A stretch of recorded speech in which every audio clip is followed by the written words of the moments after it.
Sobre la cuestión del libre mercado y el monopolio, me comparten un conjunto de argumentos que funcionarían como un atenuante. Contextualicemos. Lo que yo he explicado es que el libre mercado tiene un conjunto de mecanismos que pueden hacer que tienda hacia la concentración empresarial, lo cual en última instancia devendría en un monopolio. Aunque yo nunca he dicho, ojo, que el 100% de las veces en que haya libre mercado se llegará necesariamente por regla lógica a que haya una sola empresa que absorba absolutamente todos. Yo nunca he sostenido ese extremo, simplemente he dicho que hay una tendencia y que hay ciertos mecanismos o patrones claramente identificables en un esquema de libre mercado que harán tender hacia la concentración y eventualmente en algunos casos hacia monopolio. Así que el hecho de plantear que haya atenuantes a esta consideración no es algo que me sorprenda. Si yo negase la existencia de atenuantes, entonces yo tendría que decir que en el 100% de los casos todos los esquemas de libre mercado se convertirán en monopolio. Pero yo nunca he sostenido postura tan extrema. Mi punto es simplemente establecer que hay ciertos patrones, ciertos mecanismos que tienden hacia ello. Vamos a considerar rápidamente los varios puntos de contrapeso que se me han mencionado. Como digo, yo acepto la existencia de tales contrapesos, pero lo que voy a pasar a mostrar es que esos contrapesos no son tanto en fuerza como pretenden los liberales como para confiar en el mero libre mercado. Me comparten un texto que enumera varios factores de mecanismos antimonopolio del libre mercado y básicamente se hacen múltiples citas de trabajo de Gabriel Zanotti. Me voy a limitar a citar las palabras de Zanotti, dado que él es un intelectual de relevancia sobre ese asunto en cada punto. Listo, vamos al primer contrapeso. A. La existencia de la elasticidad de la demanda. Dice Zanotti, cuantos más bienes y servicios se ofrecen en el mercado, la demanda tiene cada vez más posibilidades de elección, lo que implica que cada vez va haciéndose más elástica. Fin de cita. Asimismo apunta el propio Zanotti. A medida que se va desarrollando e intensificando el proceso de división del trabajo en el mercado, mayor es la cantidad de bienes y servicios que se le ofrecen al consumidor. Fin de cita. Vamos al concepto de elasticidad de demanda. Cualquier estudiante de economía sabe que la elasticidad de demanda se refiere al hecho de que hay una variación proporcional, digamos de un 1% en el precio de un bien y la demanda responderá a esa variación de precio. Pero acá no debe ignorarse la demanda inelástica, es decir, que hay múltiples bienes en los cuales se halla que, aunque el precio suba 1%, la cantidad demandada no necesariamente se reduce en 1%. Mientras más comprometidos estén mental o físicamente, o local, geográficamente, temporalmente, es decir, bajo diferentes circunstancias, mientras más comprometidos o amarrados estén los consumidores a un bien, la demanda tenderá a ser menos elástica, así que este argumento ya no funcionará tanto. El punto es el siguiente. Por medio de las técnicas de publicidad, las empresas tienen un mecanismo para hacer que la demanda sea más inelástica. Es decir, cuando en virtud de la publicidad se condiciona desde ya al consumidor en la mente a que piense fundamentalmente en términos de un producto, aun cuando pueda haber subidas relevantes del precio de ese producto, no necesariamente se cambiará de producto. Pensemos en el mercado de las gaseosas, por ejemplo. Tenemos a Coca-Cola y Coca-Cola ha hecho una campaña absolutamente gigantesca durante décadas para posicionarse como la bebida de la Navidad. El punto es el siguiente. Incluso si Coca-Cola sube un tanto sus precios, no necesariamente la demanda va a caer tanto. No es que la gente automáticamente va a decir, oh no, bueno, yo ya no quiero Coca-Cola, quiero Pepsi o quiero cualquier otra gaseosa. Aunque haya una oferta muy grande de gaseosas en el mercado y virtualmente muchas opciones para el consumidor, en la práctica la construcción artificial de una demanda relativamente inelástica en virtud de la publicidad por el producto Coca-Cola hace que este mecanismo ya no funcione tanto en ese mercado. Y algo similar podría aplicarse a bastantes otros. El componente B dice B, la competencia potencial. Dice Zanotti que este principio consiste en que, abro cita, consiste en que es alguien que está sometido a una invisible pero efectiva competencia potencial, es decir, una competencia que no es pero que puede ser. Ese argumento suena muy bonito en teoría de que por más que haya un monopolio, siempre hay una competencia potencial que puede surgir. Pero en la práctica, ¿cuándo surge un competidor realmente fuerte que desplaza a las grandes empresas? Yo no digo que nunca sucede, eso sí sucede en la realidad, pero sucede cada cierto tiempo. Pensemos, por ejemplo, en grandes empresas como Microsoft, Windows, o sea, todo ese sistema de marca. ¿Y le han surgido competencia? Sí. ¿Han surgido eventualmente competidores potenciales que después se convirtieron en actuales? Sí. ¿Y eso ha hecho que el mercado de los software o del hardware no esté concentrado? No. Entonces, las empresas que tienen gran poder de monopolio pueden tener competidores potenciales que los vayan a derrocar dentro de 10, 20, 30 o 40 años. Pero durante esos 10, 20 o 30 o 40 años mantendrán su posición monopólica con todos los abusos que potencial o actualmente podrían realizar con la misma. No es que la competencia potencial sea un límite continuo y fuerte. Muchas veces lo que han hecho las grandes empresas es que cuando les surge un fuerte competidor lo compran. Por ejemplo, hoy en día algo que es gigantesco es YouTube. Pues bien, había otra empresa gigantesca, Google. Y cuando surgió YouTube, YouTube era un competidor potencial de Google en términos de constituir una plataforma de búsquedas y visualización en Internet. ¿Y qué es lo que hizo Google frente a ese competidor potencial? Simplemente lo compró. Fin de la historia. Así que este argumento tampoco es tan fuerte como contrapeso. A ver, C, el factor competitivo permanente. Dice Zanotti, abro cita. El vendedor de zapatillas A no solo competirá con el vendedor de zapatillas B, sino también con el vendedor, por ejemplo, de lapiceras, puesto que tanto este como el vendedor de zapatillas desean el dinero de los consumidores. Por tanto, por cuestiones de precio, no solo competirán con sus respectivos colegas, sino también entre sí. Fin de cita.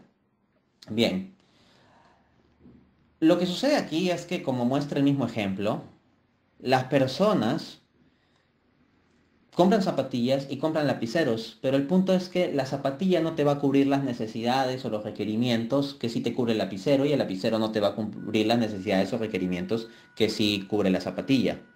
Asimismo, si vamos a hablar de concentración y poder empresarial en un esquema de mercado, pues, ¿y qué pasa si te planteo que el propietario de la empresa zapatillas es el mismo propietario que el de la empresa lapiceros? Obviamente este es un ejemplo artificial, pero lo que les quiero hacer reflexionar es que en el mundo real, tú por ejemplo puedes contemplar un montón de bebidas, así. En Perú, por ejemplo, podemos contemplar la Coca-Cola y la Inca Kola. Y la Inca Kola es la bebida más representativamente peruana. ¿Saben quién es el propietario de Inca Kola? De Inca Kola, sí, Coca-Cola. O sea, la empresa estadounidense Coca-Cola es la propietaria de la marca Inca Kola, que es la bebida más representativa de los peruanos. ¿Y cómo sucedió esto? Porque en algún momento en el pasado lo compró. Entonces, al mismo tiempo, nosotros nos encontramos con que grandes empresas como por ejemplo Disney tienen injerencia en un montón de sectores, no solo en unos pocos productos. O pensemos en el conglomerado Procter y Gamble. Procter y Gamble es propietario de absolutamente una cantidad gigantesca de productos. Así que por más que tú digas que, oh, que las zapatillas y los lapiceros y son bienes distintos y las empresas compiten por el bolsillo de los consumidores, en la práctica resulta que hay conglomerados de empresas donde unos pocos propietarios tienen el control de múltiples empresas en distintos rubros, así que sea de un lado o de otro, ellos siguen teniendo el poder y llenándose los bolsillos. No es que haya mucha competencia en esos términos, la concentración de la propiedad empresarial es alta. Punto D, dice la ley de los rendimientos decrecientes, escribe Zanotti. Esta ley pues limita la formación de los tan temidos cárteles en el mercado. Estos chocarán inexorablemente con la precipitada ley y no podrán evitar las pérdidas. Fin de cita. Cualquier estudiante de teoría económica en el primer ciclo de la carrera sabe que la ley de rendimientos marginales decrecientes funciona cuando se asume que un factor es constante. Por ejemplo, si tenemos una cantidad dada de tierra y comenzamos a aumentar trabajo sobre esa cantidad dada de tierra, operará la ley de rendimientos marginales decrecientes.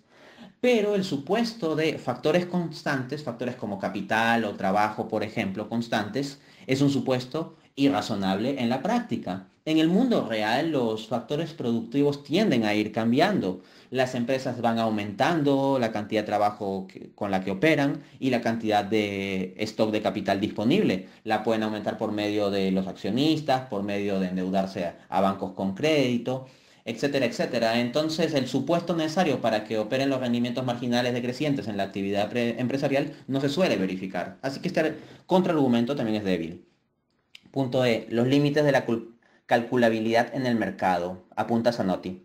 En el mercado libre, a medida que una empresa va aumentando su ratio de acción, va absorbiendo los mercados en los cuales se forman los precios de los factores productivos. Y como la empresa realiza el cálculo económico con los precios emanados de tales mercados, a medida que estos van siendo absorbidos, se le hace cada vez más difícil a la empresa realizar el cálculo económico. Fin de cita. Bueno, esta cita corresponde a un escrito Zanotti de 1981. Hoy en día nosotros contamos con grandes computadoras y contamos con Internet muy extendido.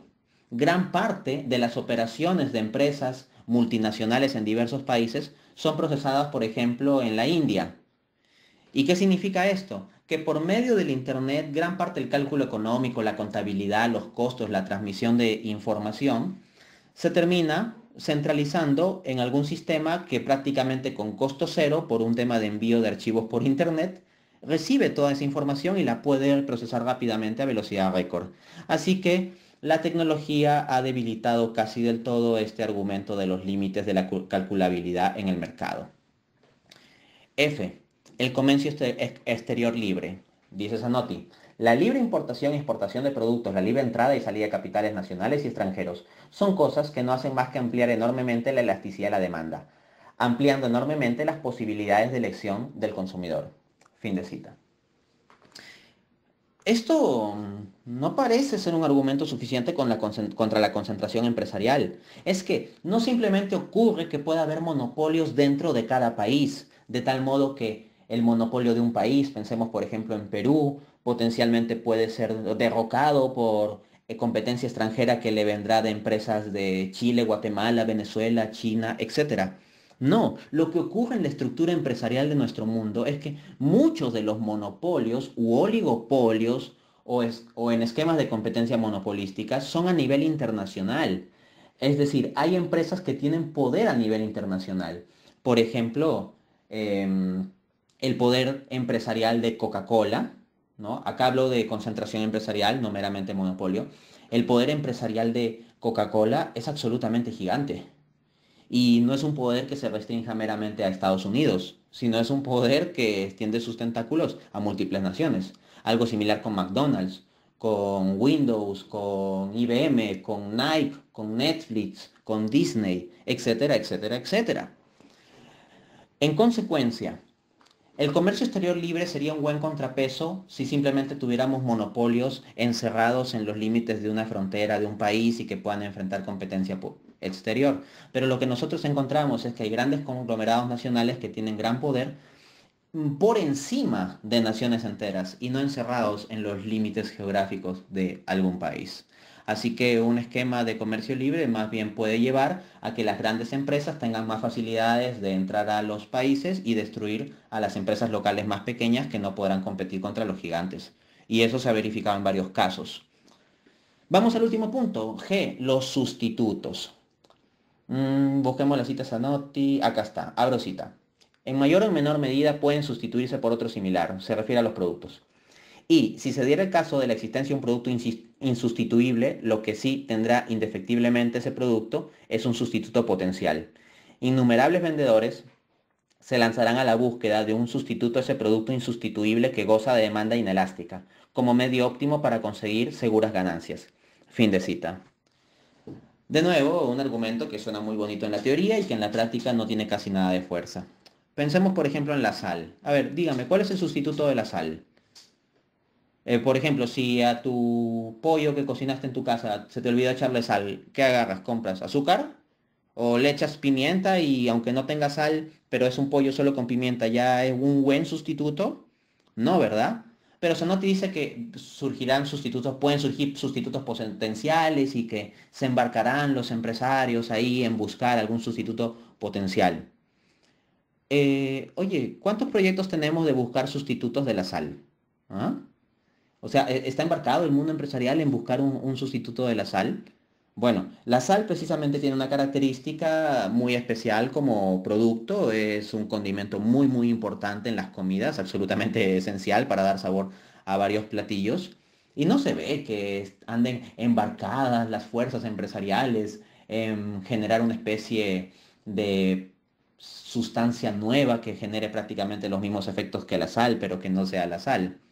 Y eso solo por mencionar un caso. El mismo ejemplo se podía trasladar a cualquier otro producto que sea relativamente insustituible y del cual veamos que durante largo tiempo no ha sido sustituido.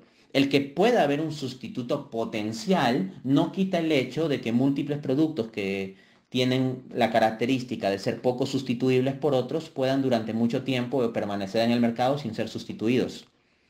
Por ejemplo, si se da el caso de un producto que es bastante insustituible y permanece en el mercado como 200 años sin que se haya tecnológicamente llegado a encontrar un sustituto y en el año 201 aparece un sustituto, ahí seguro saltará gente como Zanotti o los liberales diciendo, ah, ven, el libre mercado funcionó, viste, ese monopolio del producto insustituible no se mantuvo para siempre, sino que fue derrocado en el año 201. Mi pregunta es, ¿y qué pasó con los 200 años anteriores? ¿Acaso no existieron? ¿No son relevantes?